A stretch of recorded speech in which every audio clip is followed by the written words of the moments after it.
Hey guys, welcome to my channel online classes.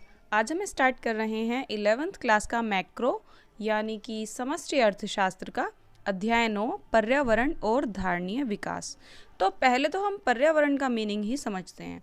देखिए, पर्यावरण मतलब होता है कि हमारे चारों ओर जितनी भी चीज़ें हैं, चाहे वो जीवित हैं चाहे वो अजीवित हैं, किसी भी टाइप की चीज़ें हैं, वो सारी की सारी हमारे पर्यावरण में आती हैं। फिर इसके बाद आता है धारणीय विकास। तो धारणीय विकास का क्या मतलब होता है कि विकास तो हो, लेकिन विकास कुछ इस प्रकार से हो कि हमारी जो आने वाली पीढ़ी है, मतलब भविष्य में जो पीढ़ी होगी, उसको कोई नुकसान ना हो। विकास इस प्रकार से हो, क्योंकि आप देख ही रहे हैं कि दिन पर दिन पॉल्यूशन बढ़ता जा रहा है, तो आने वाली पीढ़ी को इससे नुकसान हो सकता है। तो इसे हम अच्छे से समझते हैं पर्यावरण का अर्थ।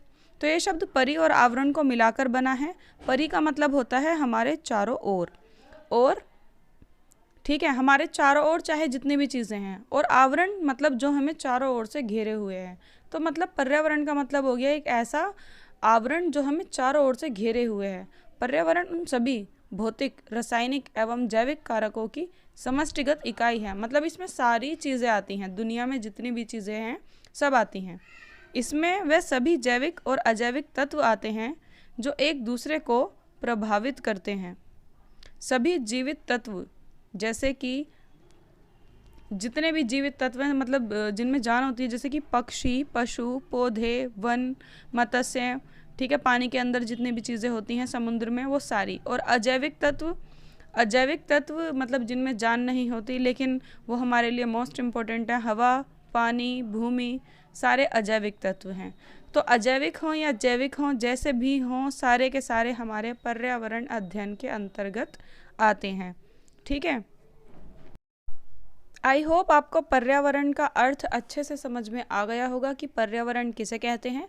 ये बहुत ही पुराना क्वेश्चन है, हमें 8th 9th 10th में भी पूछा जाता था, और फिर से आपसे पूछा जा सकता है कि पर्यावरण किसे कहते हैं, पर्यावरण का क्या अर्थ है।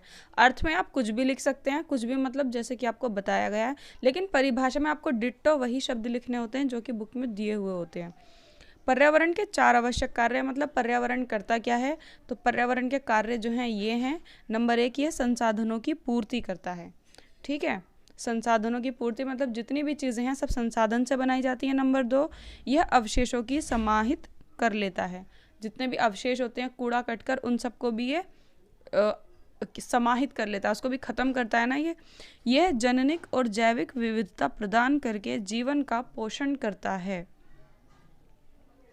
और नंबर 4, यह सौंदर्य विषयक सेवाएं भी प्रदान करता है, क्योंकि आपने देखा ही है कि प्रकृति में हमें कितने सारे सौंदर्य देखने को मिलते हैं, जैसे बहता हुआ झरना, समुद्र तट जो होता है, वो सारी चीज़ें।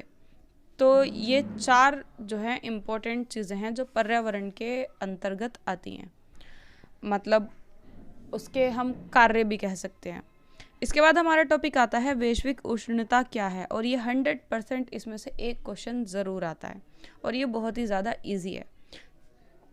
वैश्विक उष्णता पे मैं एक एग्जांपल देती हूँ। मेरी मम्मी बताती हैं कि जब वो बच्ची थी, मतलब वो छोटी थी, तो जब दिवाली आती थी तो वो कहती हैं कि दिवाली पे जो लोग मिठाई लेकर आते थे घर पर, तो वो शॉल ओढ़ के और बहुत ज़्यादा कपड़े वगैरह पहन के आते थे, और जब शाम में आते थे तो शाम में पूरा कोहरा रहता था। और अब देखिए दिवाली पे पंखे भी बंद नहीं होते हैं। तो सोचिए उस टाइम से लेकर इस टाइम तक, मतलब करीब 20 से 30 सालों में, 20 साल नहीं, मतलब 40 साल, जब वो बच्ची होंगी तो 40 साल हो चुके होंगे। करीब 40 सालों में इतना बदलाव आ गया है कि तब इतना ज़्यादा कोहरा होता था और अब पंखे भी बंद नहीं होते हैं नवंबर में आके। तो आप इससे अंदाज़ा लगा सकते हैं कि हुआ क्या है। हुआ ये है कि वैश्विक उष्णता बढ़ गई है, मतलब जो नॉर्मल टेम्परेचर जो जिस मौसम में होता है उससे ज़्यादा हो गया है, उसको कहते हैं वैश्विक उष्णता। पूरी दुनिया का जो टेम्परेचर है वो बढ़ रहा है। अब आप कहेंगे फलानी जगह पे तो बर्फ़ पड़ रही है, वहाँ पे बर्फ़ पड़ रही है, लेकिन वहाँ का एक्चुअल टेम्परेचर जितना होना चाहिए उससे बढ़ रहा है वो, बेशक वहाँ पे बर्फ़ पड़ रही है। तो वैश्विक उष्णता पृथ्वी और समुद्र के वातावरण के जो औसत तापमान होता है उसमें वृद्धि को कहते हैं, कि उसमें वृद्धि हो जाती है। वैश्विक उष्णता हुई क्यों है, तो औद्योगिक क्रांति जब हुई थी, औद्योगिक क्रांति मतलब बहुत सारे उद्योग लगाए गए थे, बहुत सारी फैक्ट्रियाँ ये सब लगाई गई थी। अब आपको पता है कि फैक्ट्रियों में से कितना कचरा, धुआं और कार्बन निकलती है। तो सबसे ज़्यादा जो इसको प्रभावित करने वाली गैस है वो कार्बन ही है। उसके बाद से ये ज़्यादा बढ़ गया है। इनको ग्रीन हाउस प्रभाव गैस कहते हैं। इसमें और भी बहुत सारी गैस है, लेकिन कार्बन मेन है जिसकी वजह से ये होता है। ठीक है, तो इससे क्या होता है, ग्लोबल वार्मिंग, पूरे विश्व की जो टेम्परेचर है, जो तापमान है, वो हर साल कुछ बढ़ जाता है। ठीक है, इससे पता है क्या हो रहा है, जो बर्फ़ के पहाड़ होते हैं ना बड़े बड़े, जैसे कि हिमालय और उसके जैसे और भी पहाड़ हैं जो बर्फ़ से बने हुए होते हैं, वो पिघल रहे हैं, वो बहुत ज़्यादा पिघल रहे हैं, पिघल के समुद्र में जा रहे हैं, जिससे समुद्र का तल जो है ऊपर आ रहा है। कितना डरावना सा लगता है ना सोच के भी, जिससे समुद्र तल ऊपर उठ रहा है। एक टाइम ऐसा आएगा, अगर ऐसा ही होता रहा, कि सारे क्षेत्र जितने भी जगहें हैं सब जलमग्न हो जाएंगी, मतलब समुद्र में चल जाएंगी, क्योंकि समुद्र का पानी ज़्यादा हो जाएगा।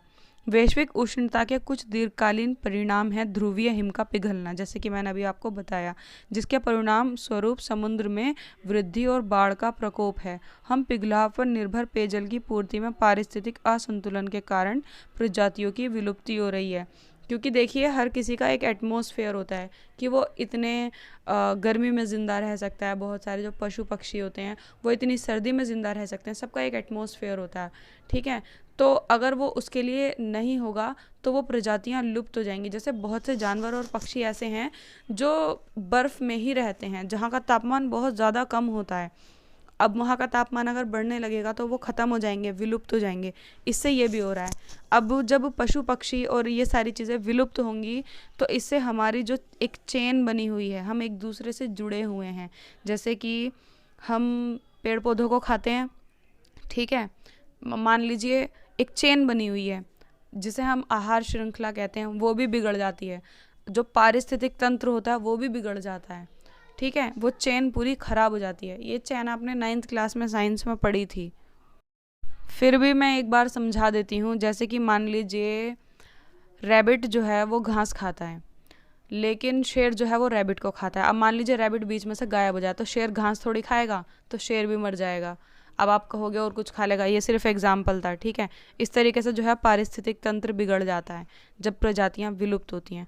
तो बस यही आपको बताना है। अब इसको रोकने के लिए क्या किया गया था, तो यहाँ पे आपको ये याद रखना है कि 1997 में क्योटो, ठीक है, जापान में जलवायु परिवर्तन पर एक संयुक्त राष्ट्रीय सम्मेलन हुआ, जिसमें वैश्विक उष्णता का सामना करने के लिए अंतर्राष्ट्रीय समझौता हुआ। इस समझौते में औद्योगिकृत राष्ट्रों से ग्रीन हाउस गैसों के उत्सर्जन में कमी करने की मांग की गई। ठीक है, ये आपको ये वाली 3 लाइन जो है आखिरी की याद करनी है, और बाकी जो मैंने बताया वो आप बना बना के लिख सकते हैं। समझ में तो आ ही गया होगा। इसके बाद आपका टॉपिक आता है ओजोन अपक्षय। ये भी मोस्ट इम्पोर्टेंट टॉपिक है, इसमें से भी एक क्वेश्चन ज़रूर आता है, ओजोन अपक्षय। तो देखिए, ये आपको पता है कि हमारे चारों तरफ हवा होती है, वायु होती है और बहुत सारी गैसें होती हैं। ठीक है, ऐसे ही हमारे जहाँ पे हम रहते हैं, जिस जगह हम रहते हैं, उस जगह से बहुत ज़्यादा ऊंचाई पर एक गैस है जिसका नाम है ओजोन। ठीक है, उसमें ऑक्सीजन के 3 परमाणु हैं। जैसे कि ऑक्सीजन में तो 2 हैं जिसे हम O2 कहते हैं, वो O3 है। अब आप सोचेंगे अरे वाह, उससे तो और ज़्यादा अच्छे से सांस आएगा। नहीं, अगर उससे सांस लेंगे तो मर जाएंगे, क्योंकि वो हमारे सांस लेने के लिए एक जहरीली गैस है, लेकिन वो हमें काफ़ी प्रोटेक्ट करती है। होता यह है कि वो हमारे से इतनी ज़्यादा ऊपर है, ठीक है, हमारे वायुमंडल से ऊपर वायुमंडल पर है वो इतनी ज़्यादा ऊपर है कि हम वहाँ तक ना तो बिल्डिंग्स बना सकते हैं, ना एरोप्लेन उड़ते हैं, वो उससे भी ज़्यादा ऊपर है, लेकिन वो हमें प्रोटेक्ट करती है। जो सूर्य है ना, सूर्य की जो किरणें पृथ्वी पर आती हैं, उसमें बहुत सारी अल्ट्रावायलेट किरणें होती हैं जिन्हें पराबैंगनी किरणें कहते हैं, यूवी रेज कहते हैं उनको। तो वो बड़ी खतरनाक होती हैं। वो इतनी खतरनाक होती हैं कि अगर किसी इंसान पे पड़ जाएं तो उसको कैंसर जैसी खतरनाक बीमारियां कर सकती हैं, बहुत खतरनाक बीमारियां कर सकती हैं। कैंसर का तो पता है, लेकिन और भी बीमारियां जिनके नाम भी नहीं पता, वो बीमारियां भी कर सकती हैं।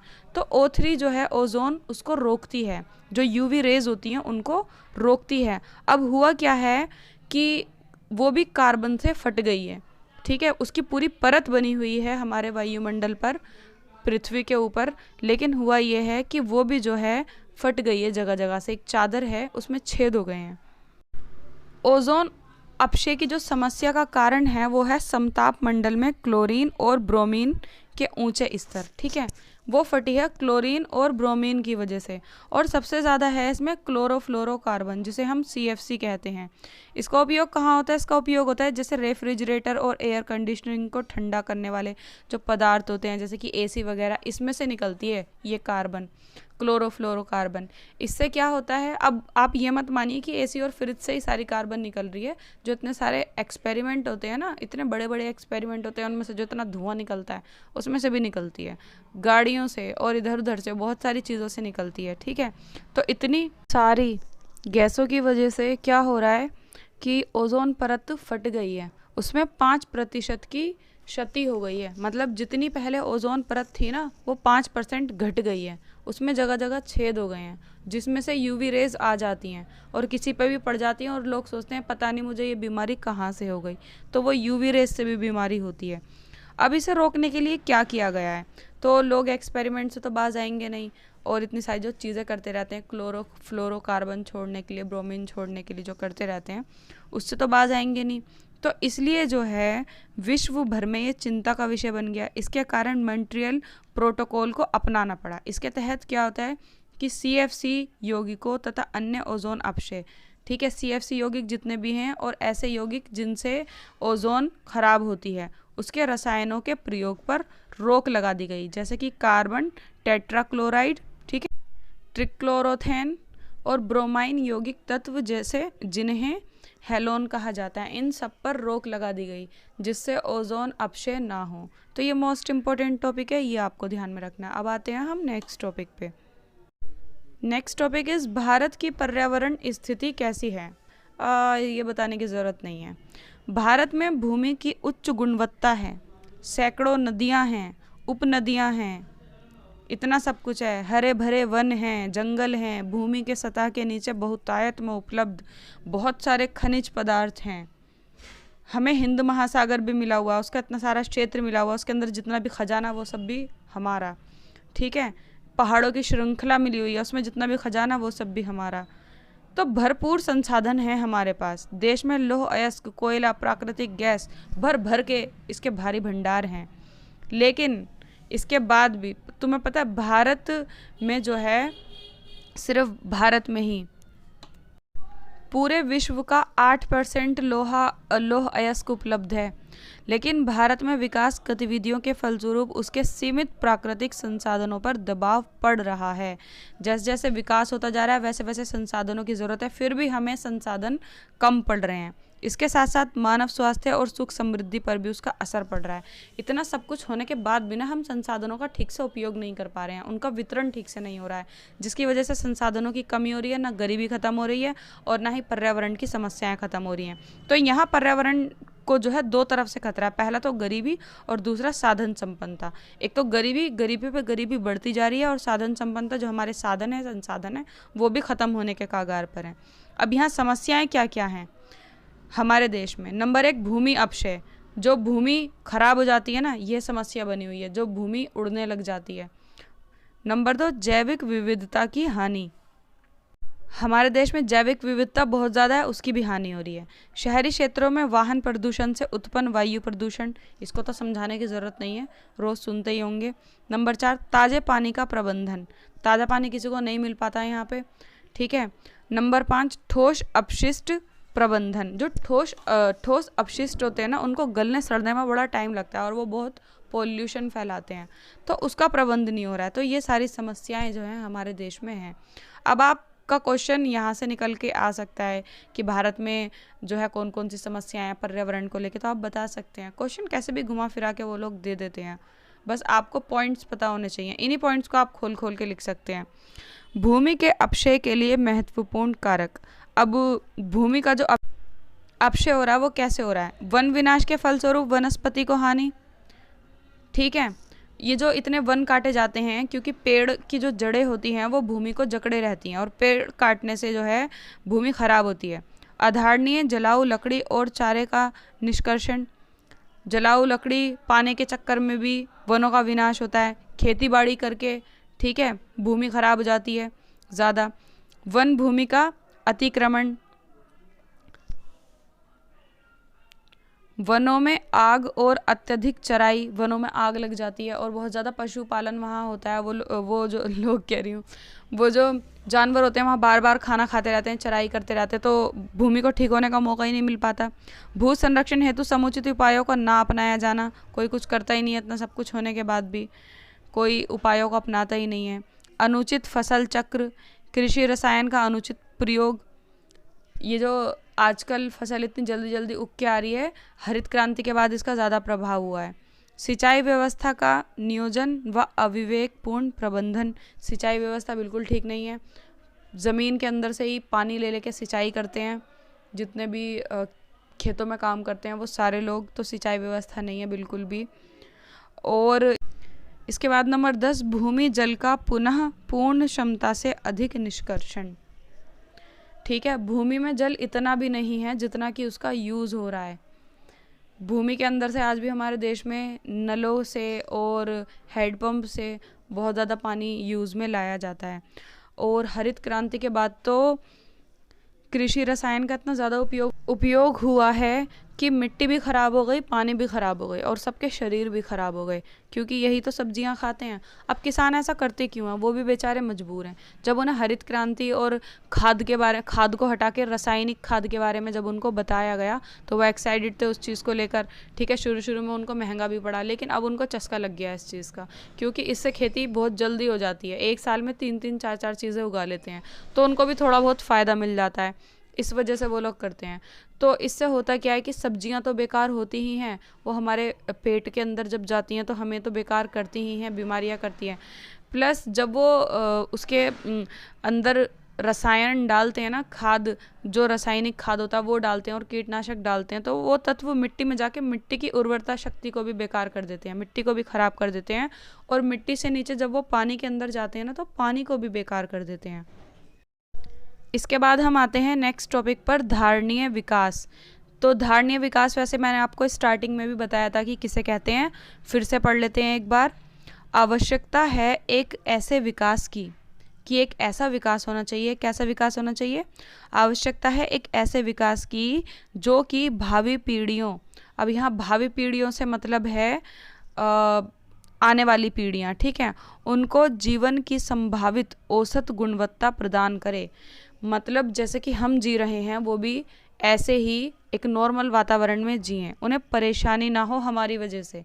ऐसा ना हो कि कुछ ऐसी बीमारियां या कुछ भी फैल जाए, जैसे आजकल हम मास्क लगा के घूम रहे हैं, जो कम से कम वर्तमान पीढ़ी के द्वारा उपभोग की गई सुविधाओं के बराबर हो। मतलब कम से कम उन्हें ऐसा जीवन तो मिले, इतना जीवन तो मिले कि जितना हमें मिल रहा है।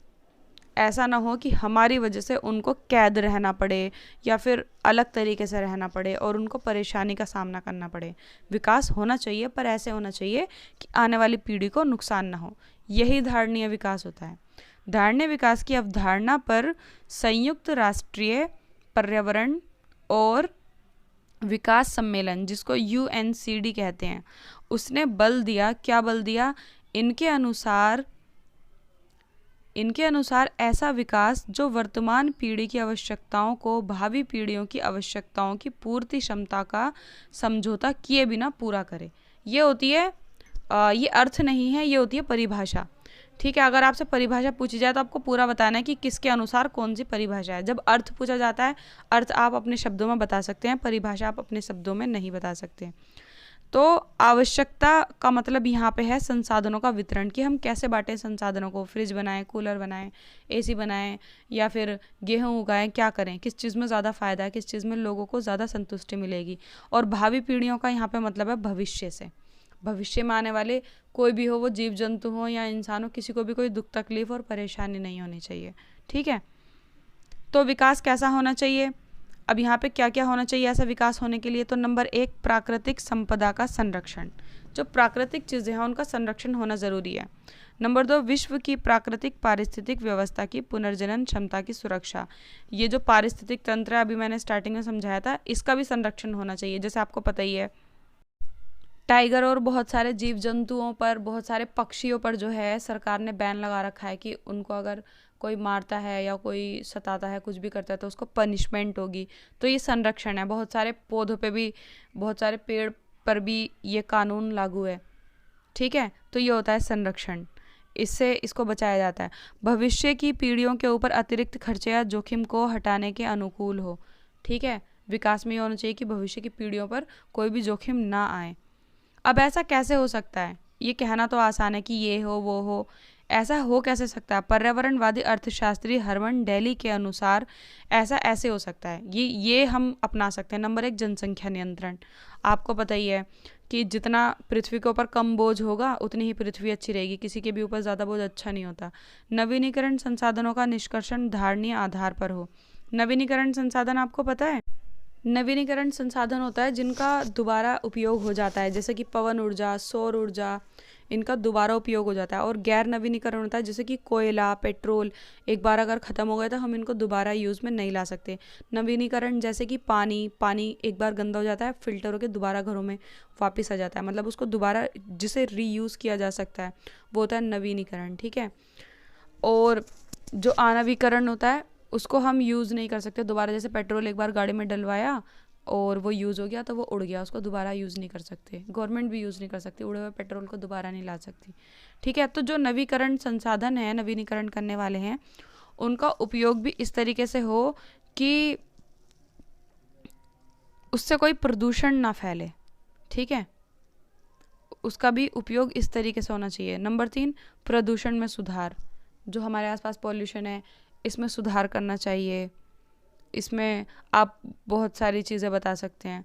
गैर नवीनीकरण संसाधनों का अपक्षय दर नवीनीकृत प्रतिस्थापकों से अधिक नहीं होनी चाहिए। अब हम पढ़ेंगे धारणीय विकास की रणनीतियाँ, कि धारणीय विकास को करने के लिए कौन कौन सी प्लानिंग की गई। ठीक है, तो नंबर 1, ऊर्जा के गैर पारंपरिक स्रोतों का उपयोग। गैर पारंपरिक ऊर्जा में ये सारी ऊर्जा आती हैं, सौर ऊर्जा, पवन ऊर्जा। ठीक है, सौर ऊर्जा वही वाली जिसमें सुबह को खाना बनाते हैं तो शाम तक बन के निपटता है, और पवन ऊर्जा वही जिसमें बड़े बड़े पंखे लगा देते हैं और उससे जो है ऊर्जा बनती है, वो पवन से घूमते हैं हवा से और फिर ऊर्जा बनती है। दूसरा है जैविक कीट नियंत्रण। ये जो आजकल इतनी कीटनाशक दवाइयाँ डाली जा रही हैं पेड़ पौधों पर, इस पे थोड़ा नियंत्रण, लगाम होना चाहिए इस पे। ठीक है, और तीसरा है जैविक कंपोस्ट खाद।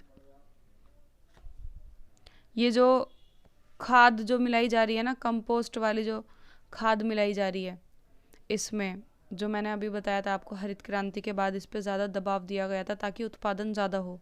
उत्पादन तो ज़्यादा हो गया, लेकिन इससे कितना पोल्यूशन हो रहा है, पानी में भी और सब्जियों में भी, फ्रूट्स में भी, सारे के सारे सब पॉल्यूटेड हो गए हैं। तो इसमें भी जो है सुधार होना चाहिए, इस पर रोक होनी चाहिए। तो इसी के साथ आपका ये चैप्टर कंप्लीट हो गया है। अब जैसे कि सौर ऊर्जा है और पवन ऊर्जा है, इस तरीके की चीज़ें आपको पहले से पता हैं, और एक बार आप चैप्टर को ज़रूर पढ़ना तो और अच्छे से समझ में आएगा। ठीक है, तो यहाँ पर आपको प्लेलिस्ट दी हुई है, ये ऊपर दोनों प्लेलिस्ट है, माइक्रो एंड मैक्रो। यहाँ पे एक बार आप प्लीज़ चेक कीजिए, आपको सारे चैप्टर्स मिलेंगे यहाँ पे।